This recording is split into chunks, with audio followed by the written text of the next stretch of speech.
Hi and welcome back to the Worsted Willow channel. I'm Emma and I'm super excited for this video today. We're going to take a little walk down memory lane and look at all my favorite projects from the past year. This is really exciting for me because I learned how to crochet last year August and knit in October, so this was the first full year that I knew how to do both, and I've gotten to see so much progress and like so many big projects, and I'm very excited. So all of these projects have project pages on Ravelry. The ones from earlier on in the year don't have too much going on for them, but I've tried to add more notes and more information later in the year, and I've gotten a lot better at adding photos as well. So you can check out all of these. My Ravelry is Worsted Willow, as well as my Instagram. So let's get started. So as I mentioned, I learned how to crochet first. So I feel like my year was kind of split in half. The first half was very crochet heavy, and then the second half was very knitting heavy. So you'll kind of see that in a second. So the first few projects I did this year were crochet, and they were specifically Tunisian crochet shawls. So this first one is the Hardy Punch shawl by Tony Lipsy, and this yarn was 3 Irish Girls in Arroyo. It was actually the very first hand-dyed yarn I bought. I bought it in like September, but I didn't end up using it till about like January or February, and I just wanted to have a project where I could use one full skein of yarn and have it look really nice. So this was my first shawl, and overall I'm really happy with it, but one thing I learned from this is that I'm not a big fan of asymmetrical shawl shapes. So like when I wear it, I typically wear it like a scarf, and one end is way longer than the other, and I'm not as big of a fan of that. So I still wear it, I still love it. It's a perfect spring summer shawl where it's a little bit warm out because it's super lightweight. But this was my first finished object of 2022, so very exciting. Staying on the topic of shawls, but this was definitely months later, I did another Tunisian crochet shawl, also by Tony Lipsy from TL Yarn Crafts, and that was the Loveland Light Shawl.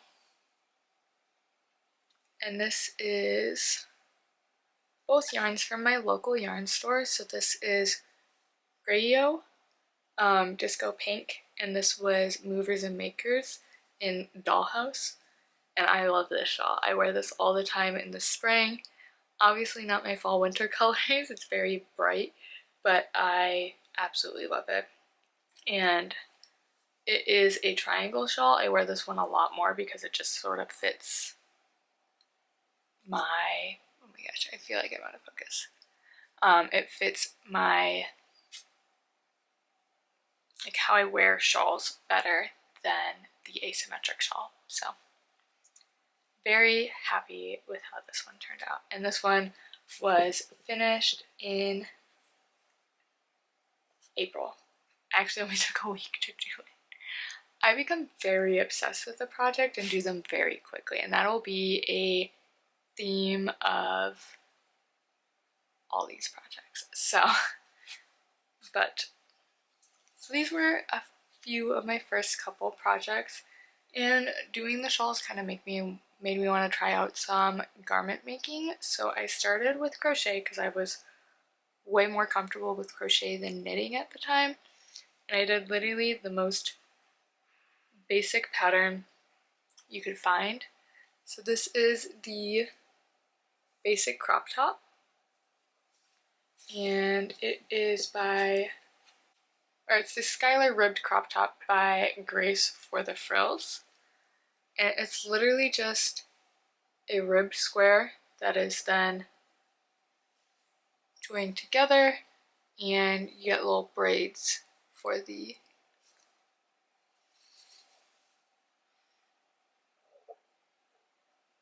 for the straps.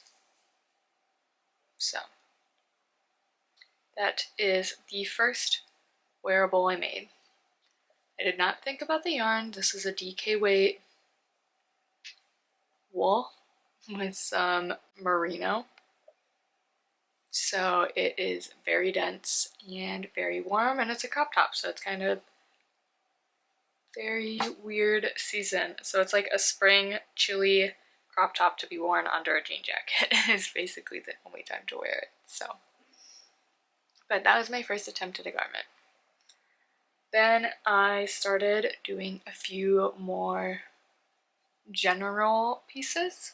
So the first one is this basic V t-shirt, and it is by also Grace for the Frills. She has a lot of good free crochet patterns on her blog, and this is the Force Breeze tee, but it's under a basic V t-shirt on my Ravelry.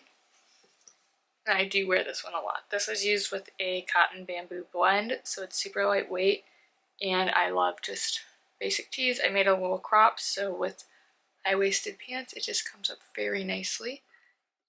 This was definitely the first thing I made that I actually wore a decent amount.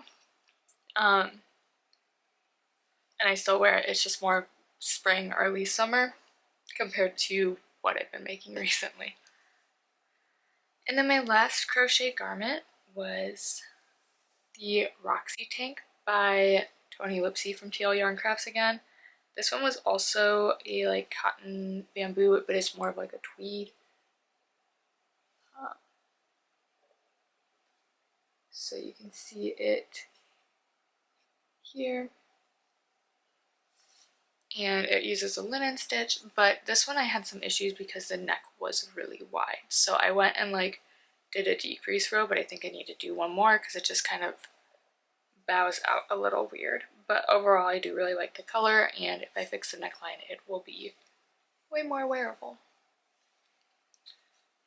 So that was kind of early on in the year. I also did a lot of vanilla socks and like a muscle burrow. I was still really early on. I could go through things pretty quickly, but not like super quickly yet. So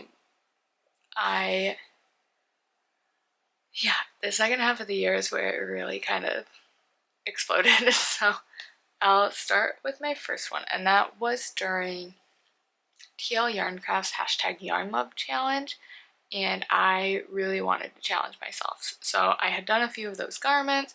The Roxie Tank was the last one I made, and that one was in April, end of April. And then I was like, so I think May is when I did the Loveland Shawl, and so in June, which is when the #YarnLove challenge started, that was when I was like, okay, I'm gonna sit down, I'm gonna figure out how to knit a garment. I had this really lovely yarn, it's right behind me. I had this really lovely yarn, it's called Aurora Borealis by Less Traveled Yarns, and it's absolutely gorgeous. And I really wanted to use it for the Yarn Love challenge because it was one of the first yarns I like picked out and was like immediately like, yes, that is what I'm going to be knitting with. So I also wanted to try colorwork. I had a 50-gram ball of white yarn in my stash, so I was like, I'm gonna try colorwork, I'm gonna knit a garment. I don't know why I chose to do it in fingering weight, but I was like, I'm gonna do it in this month and I will learn as I go.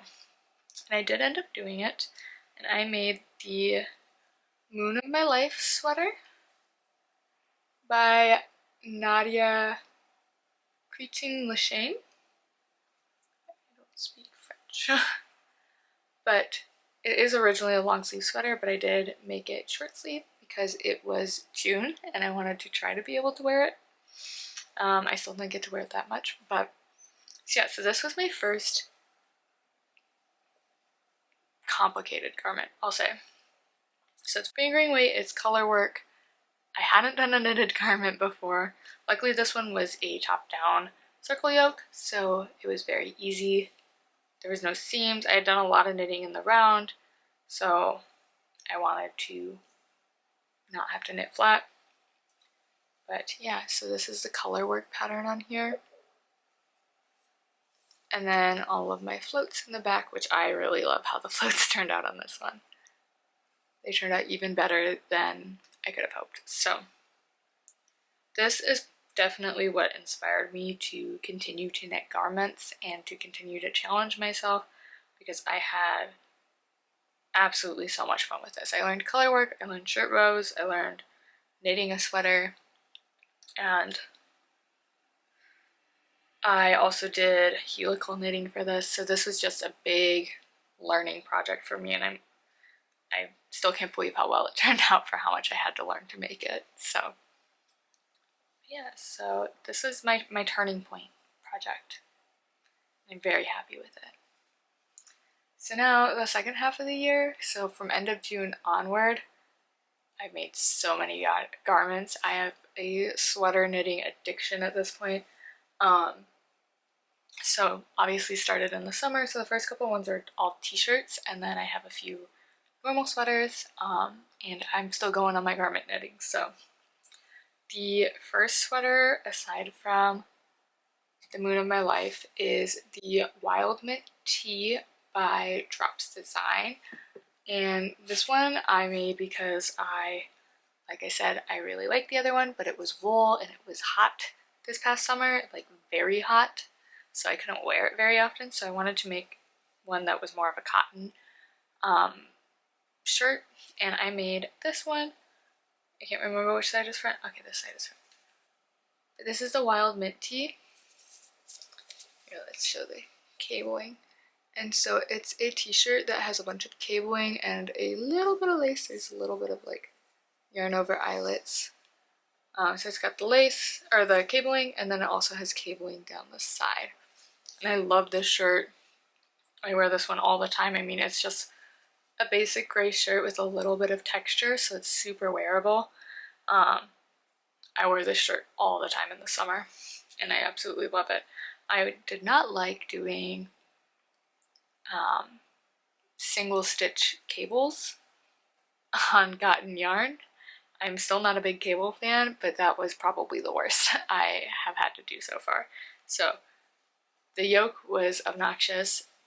This at least I had like the relief of doing stockinette, but it was really annoying to stop my stockinette to do it, so don't recommend if you're a cable fan, but it was I love the end product, even if I was a little annoyed at it while I was knitting it. So again, also a circle yoke top down, so still have not done a sweater flat at this point. I'm also just creating a pile of clothes over here, so that one I finished in August, so that kind of brought me to almost the end of summer. I did have one more t-shirt. I started it, I think, closer to when I finished the Wild Mint Tee, but let's see. Yeah, I started it in September, but it took me a little bit longer and I made some other stuff during it.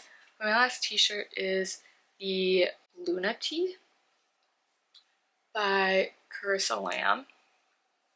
And again, I absolutely love this shirt. This is such a nice basic shirt to wear under anything. I wear it to work all the time. I do wish it was a little bit longer. I tuck it in, but it's still like sometimes comes up a little bit, and I wish I made the sleeves a little bit longer. But I took one ball of this acrylic, oh my goodness, I'm making a mess back there. This like acrylic wool like. I took one ball of this, so it is about 700 yards. So it doesn't take too much yarn, and I have a bunch more of these, so I will be making more in different colors. But I love, love, love this shirt. Again, top down, it's a raglan. You can see how it has this raglan ribbing, and then the ribbon coming off of it. And this one used Japanese short rows, which was really interesting, and I did really like using those. So this is my this is my little business shirt, so I'm gonna make more of them. Yes, I finished this in October, so. Okay, I really feel like I'm bouncing all over the place, but I'm completely out of focus. I feel like I've not had this much focus issue with my camera. So there's 2 other sweaters that I made early fall. So one I actually made right before I started the Luna tee. And I finished the sweater in 4 days because I'm insane. Don't recommend doing that because my hands were hurting by the end. But that is my Lumme sweater. And oh my gosh, I love this sweater so much. I wore this sweater yesterday actually, and every time I wear this sweater I get at least one person that compliments it, so it's a good little ego boost. But this was made with an acrylic yarn I got last year when I was learning. It's got kind of like this fuzzy. I really need to like de-shed it because it's got all these little fuzzies. But yeah, this one is so warm, and I'm just so proud of how it turned out and also how quickly worsted weight works up. So I did this one at end of September. It's still a little hot to wear it, I think, if I remember correctly, but since then I've worn it a ton, so. And that was the first one I took like really, really nice finished project photos for, so that also was really fun. We went to a park and walked around and took photos, along with the sweater I made for my fiance, which I finished shortly after I had started it in August actually. I didn't finish it till October. And that is the single malt sweater. And it's so big because he's a guy. So this one is made with 100% wool. It's made with Patton's Classic Worsted. And it is a single malt by Maxim Cyr. And yes, I finished this one right after I finished the Lumme, so we went and took project photos of it. And this one's really cool. It's a moss stitch style texture. Here, let's see. It's a moss stitch style texture. And then it has this beautiful ribbed raglan coming off of the yoke, and then it goes into the underside of the arm as well, which I just love. He wears this sweater all the time. I'm going to be knitting him either another one of this or the Gibb sweater by Andrea Mowry, which also has that sort of moss stitch texture. Yeah, I love it. It does take a lot longer to knit for men. That's what I learned from this sweater. But very worth it for how much he wears it. And then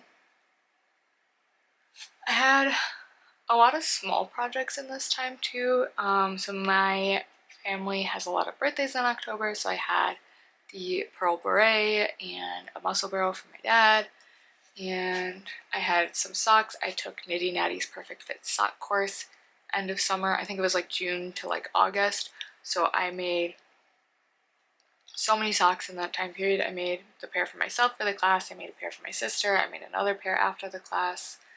I had made some vanilla socks earlier in the year for Daniel, so I think I made all the socks I've made in my knitting career have been this year except for one pair, which were Sockmas last year. So 2, 3, 4, 5, 6, 7, 8, 9. At least 10 pairs of socks this year. I'm wearing one of them right now.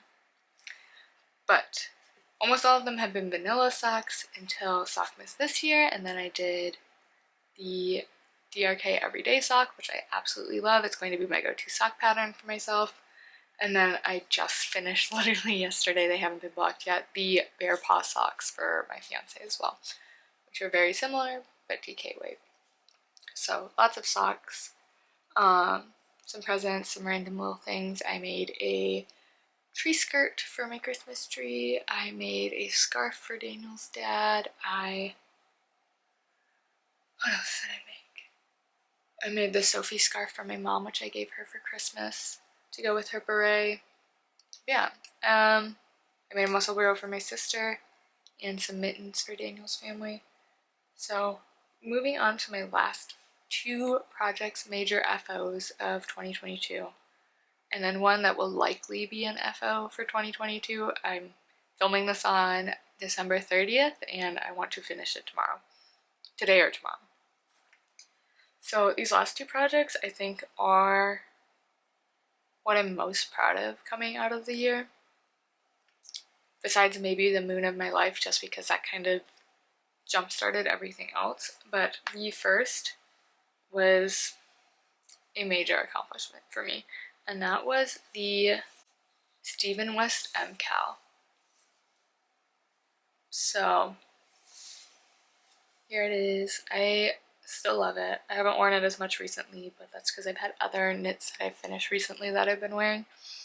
But the MCal was a very special project to me for this year, because last year when I started knitting, or I hadn't even started knitting, I had started crocheting, and I was watching Knitty Natty. She was doing the MCal, and like so many other podcasters I was watching were doing the MCal, and it was like, that's my goal, is to be able to do projects like that. So to be able to do that only 1 year later, to be able to participate and like learn so many new skills and figure it out as I go was so incredible. And like, I have a gorgeous shawl out of it too. I did have a lot of reservations as I was making it, and there was a couple times where I was like, I can't continue on, but I did finish it, and I'm so glad I did. And I think it's definitely the project that shows my progress from last year to this year the best. So, and it's definitely the project I look at the most, and I'm like, I can't believe I made that. So yeah, so I don't have much else to say about this project because I talked about it a ton in my podcast, but if you want to know more, you can check out my Ravelry or some old podcast episodes. I have a lot about it in there, but it's also when I started my purple moment for knitting, which is ongoing. So if you want to know what color I'm into right now, it's purple. So my last project, or I guess my second to last project, my last fully finished FO at the moment, is the one I did for my make-along, and I showed last week's podcast, and that is my Easy V by Caitlin Hunter of Boyland Knits. This one's really special to me because it's my first 100% wool sweater for myself, like full sweater, not a t-shirt, and I did it in an in-person make-along, which was the first time I had done that, and that was super exciting, just to get to like hang out with other knitters and to like really feel like I had become very skilled and like could hang out in that environment and like know what I'm doing. Not that it's bad to be a beginner and not know what you're doing, but it's really encouraging to like sit there and be like, oh yes, I know what I'm doing, and just to like talk with other people who share a similar interest. So yes, this one I've been wearing a ton. It's a super good lounging around one, and it's already like pulling a bunch, so I need to shave it. But yeah, this also a testament to how far I've come. I did a ton of alterations. This is the first project I did my own alterations to without any like suggestions. The MCal I did some changes to, but they were like already partially written up. This one I had changed the sleeves entirely on my own and doing my own research, which was very exciting. Yeah, it's so squishy. This one and the MCal are both so squishy. I love them. The last project, which isn't entirely finished yet, would be my last sweater of 2022 if I do finish it, and that is my first test knit. And it's the Anne sweater by Melanie Roundtree of Roundtree Stitchery. She has a child's version and this is the adult version.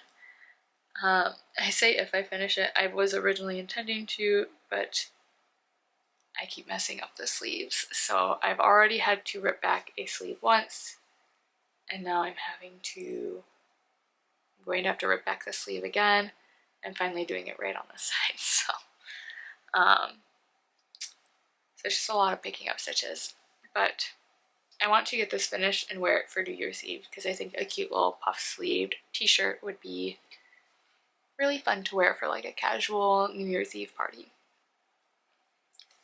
But yeah, those are all my projects. I don't know why, but I thought it would take a lot longer to go through them, and I feel like I went through them very quickly, but it was really exciting to see all of them. I still can't believe how much of that was like June and beyond and not like earlier in the year, so I'm very excited to see what 2023 brings now that I like have such a groove with knitting garments and knitting larger projects. So very excited.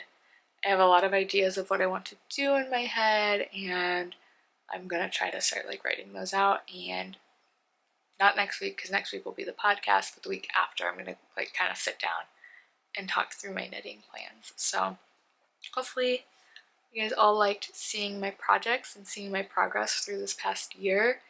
Yeah, let me know if you guys have any questions as a beginner knitter or crocheter, because I was very clueless not too long ago, so hopefully I can provide some insight into how I made the progress that I did. And if you like the video, please leave a like down below and subscribe if you want notifications for new videos. Bye!